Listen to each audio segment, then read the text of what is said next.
Wala nang respetuhan pagka magbibembangan na kayo, pre. Okay? Diyan tayo nagkakamali. Yan ang misconception ng mga kalalakihan. Bad boy straight color kill, ako 10 toes down. Usapang self-improvement, syempre kasama sa self-improvement yung mga pabangong ginagamit mo. Right? So mga perfume natin, murang-mura na, long-lasting pa, sulit ang pera nyo, pare. Available sa mga shops natin. Also, yung Bad Boy merch natin, available na ulit. Check them out sa mga shops. Link nasa description. So, marami pa rin nalilito, pare. No? Paano ba natin re-respetuhin ang isang babae? Pag sinabi mong respeto sa babae, ang mindset ng mga kalalakihan sa lahat ng bagay. Okay? Respetuhin mo ang babae sa lahat ng bagay. Which is wrong. Right? At malalaman niyo yan dito sa nag-message sa atin. Okay? So, hello Boss Josh. May tanong lang po ako tungkol sa babae kong nagugustuhan noon. No? Napapaisip pa rin kasi ako hanggang ngayon kung bakit niya ako ginost. Right? Kasi 2 weeks na rin po kaming nag-uusap noon at nag-set na ako ng date para makaseduce ako sa personal tulad ng mga payo nyo sa YouTube, which is true. Okay? Huwag patagalin na nagchat-chat lang kayo. Okay? Huwag patagalin na nagchat-chat lang kayo. Pag nakikita mong consistent na yung pagchat-chat ninyo for 3 days, lagi siya nagre-reply, masaya yung balikan, the next thing would be yayain ang lumabas yan. Okay? Kasi marami pa rin akong nababalitaan ng mga kalalakihan na 1 week na po kaming magka-chat, Boss Josh. Hindi 1 week. 1 month na po kaming magka-chat, Boss Josh. Hindi ko pa siya na ilalabas. Buta, bakit? Diba? Anong high ang nakukuha niyo sa chat lang for a month? Right? Walang exciting doon. Nakaka-boring yun. Mas nabubore yung babae doon, pare, sa totoo lang. No? At ikaw, hindi ko mag-get sa'yo bakit natutuwa ka sa chat lang. Hindi. Di ba? Mas gusto natin, katabi natin yung chikas kaysa sa kaka-chat lang. Right? So, 1 week, maganda yung balikan. At least 3 days lang eh. Di ba? 3 days lang na maganda yung balikan. Natutuwa siya sa'yo. Yayain mo na agad. Lumabas. Okay? Flirt, date, seduce. Okay? Yun ang game natin. So, 2 weeks na rin po kaming nag-uusap noon at nag-set na ako ng date para makaseduce ako sa personal tulad ng payo nyo sa YouTube. Bale, sa 3 date namin na yun, tatlong date. Ginagawa ko na yung mga seduce tulad ng akbay, yakap, holding hands, at kiss sa noo kapag hinahatid ko siya pa uwi, which is good. Tama yun kasi nga, that's the next purpose, di ba? Yun ang next move natin. While you're dating, kailangan inaalis mo na yung touch barrier para makapunta tayo doon sa next level, which is yung seduction. Diba? Kasi kailangan masil natin yung deal kagad para makasigurado ka na. Hindi na yung kung ano-ano kung ano-ano pa yung iniisip mo. Kasi nandyan yung kataasan ng insecurities ng lalaki, no? Na pagka nakaka-date na nila, okay, nakakausap na nila, pero pagka nakita nilang nag-like ng ibang post ng lalaki, or nag-like na or nag-post ng celebrity, ang lakas ng tama sa atin. Yun, na parang nagiging unstable ka ngayon. May uncertainty sa isip mo na kung gusto ba ako nito. Para matanggal ka agad natin yun, kailangan masil natin yung deal. Kaya lagi ko sinasabi sa inyo, alisin nyo kagad yung touch barrier by chancing. Habang kadate mo na siya, nandiyan yung hawak-hawakan mo ng legs, naakbay-akbayan mo na siya, nahuholdingan mo na siya, nabubulungan mo na siya. Diba? And then yung mga ganong klaseng move, papunta na yon sa happy ending. Okay? So, wag niyong kakalimutan yan kasi ang dami pa rin hindi nakakaalam yan eh. Diba? Nagugulat ako eh. May bagong move pa nga ngayon na bumabalik na aminin mo daw, aminin. So, alright. So, yun yung ginawa niya. Akbay, yakap, holding hands, kiss sa noo, which is good. Okay lang sa kanya na ginagawa ko yun. Alright? So, kung okay sa kanya yun, so it should tell you na to up the ante. I-escalate na yung nangyayari sa inyo. Kasi yun naman ang importante. Para kang poking the bear. Di ba? Pag pinupoke mo yung bear, pwedeng kagating ka, pwedeng sakmaling ka. Same idea din, parang pinupoke mo pero papunta tayo sa happy ending. Di ba? Hindi sa bear kasi babae naman to eh. Di ba? So, parang pinupoke mo, teka, okay ba to? Okay na ba binubulungan ko siya? Okay. So, pwede ko na siyang makis sa cheeks. So, ilang beses ko na siyang nakikis sa cheeks. Baka pwede na sa lips.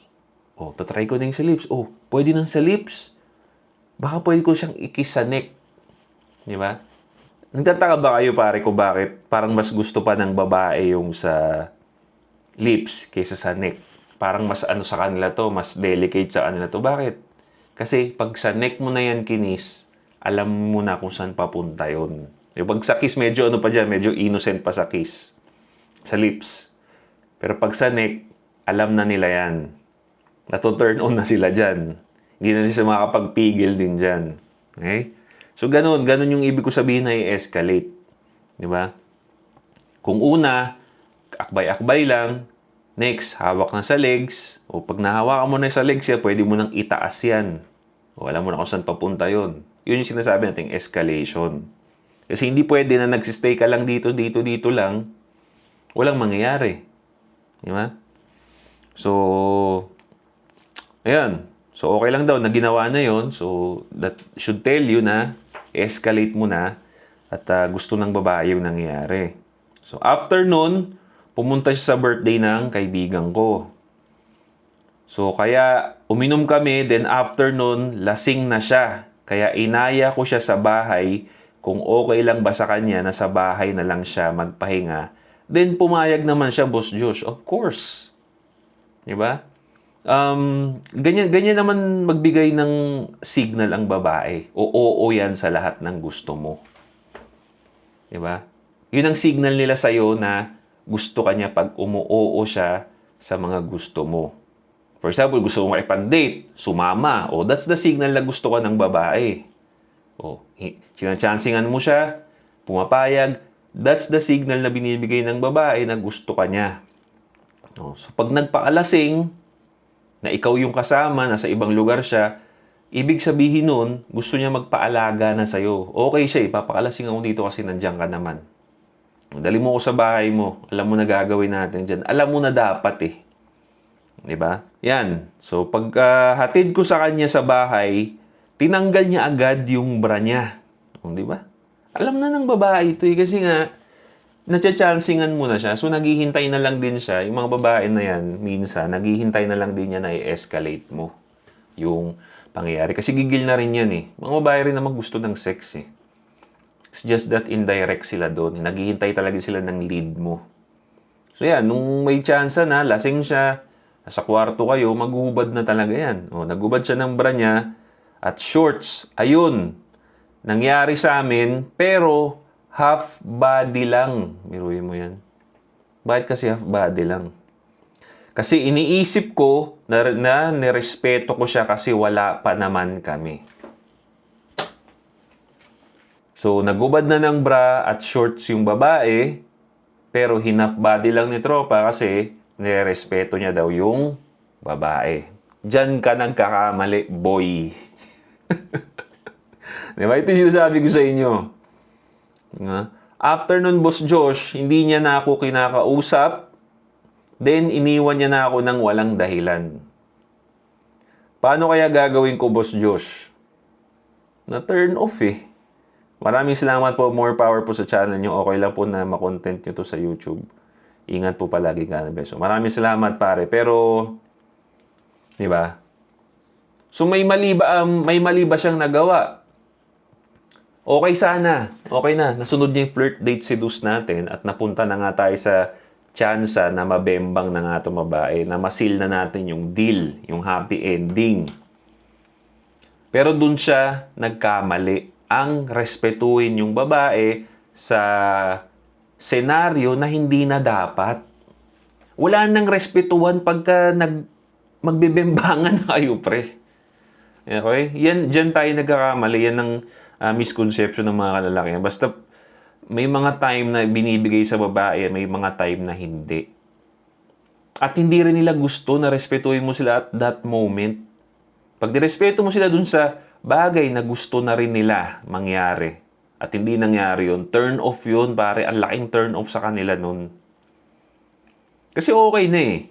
Okay na eh. Kumbaga, alam ng babae ang perspective ng babae sa'yo, alam mo na yung ginagawa mo kasi sinachansingan mo siya. So, gusto niya yon para bibigay niya sa'yo yung next stage, which is yung halikan siya. Ang hipuan siya. Okay. Oh. Ngayon, nagkaroon ng chance, nagkalasingan kayo, pumayag siyang pumunta sa bahay mo kasi nga gusto niya na nga rin. Tapos, hindi mo ibinigay sa kanya. Oh. So, turn off. Ang dami ko nang narinig na storya na ganito, na yan ang mindset ng lalaki. Narespeto ko siya, Boss Josh eh. Oh, anong nangyari? Marami na rin tayong nabuksan na story niyan. Anong nangyari? Na-turn off yung babae. The next week, wala na. Naganap ng iba, nagpabembang sa iba. Eh, yung nagpabembang sila doon, di sila nirespeto eh. Di ba?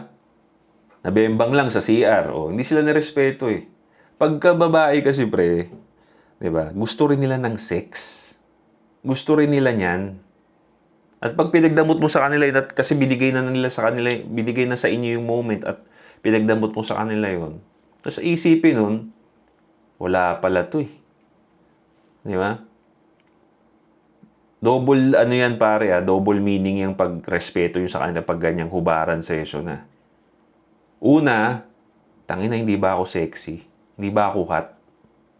Pangalawa, hindi pala leader to. Binigay ko na sa iyo yung chance eh. So, lose-lose situation ka ngayon. Again, pare, respetuhin nyo yung babae sa tamang paraan. Hindi sa lahat ng paraan. Okay? Pag bembangan, nagkakataasan na yung libog, wag lang nang respetuhan dun, pre. Babuyan na yan. Di ba? Babuyan na yan eh. Animal instinct na, pre. Oh. Ngayon, blue balls ka ngayon, sakit ng pantog mo ngayon. Wala ka ng chance. Wala ka ng chance tuloy. Na-miss mo na yung chance eh. Binigay na sa yung chance. Pinili mo pang ma-miss. Di ba?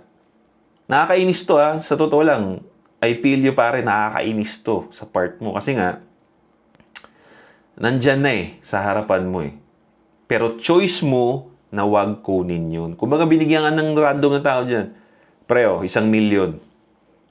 Ay, hindi. Iyo. Wala. So, yun pare, yun ang lesson dito. No? Next time, pag nasa stage na kayo na kailangan nyo ng mag-animal instinct, nandun naman yung message ng babae, naghubad na nga daw eh. Grab nyo na. Andun na eh, binibigay na sa inyo eh. Di ba? So marami naman kayong date na nangyari, nakilala mo naman na yung babae. Oh. Goods na yun, go signal mo na yun.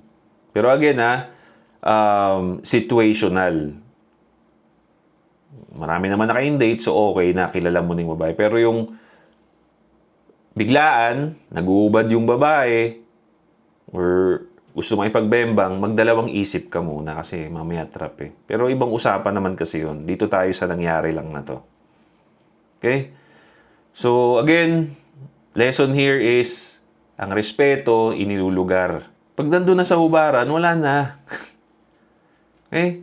So, leave a comment down below mga pare. Again, message nyo kung kailangan ninyo ng enlightenment, tulong sa problema ninyo. Gusto nyo marinig ang komento ko, message nyo sa mga social media ko. Right? This is Josh on Point. See you next time. Boom.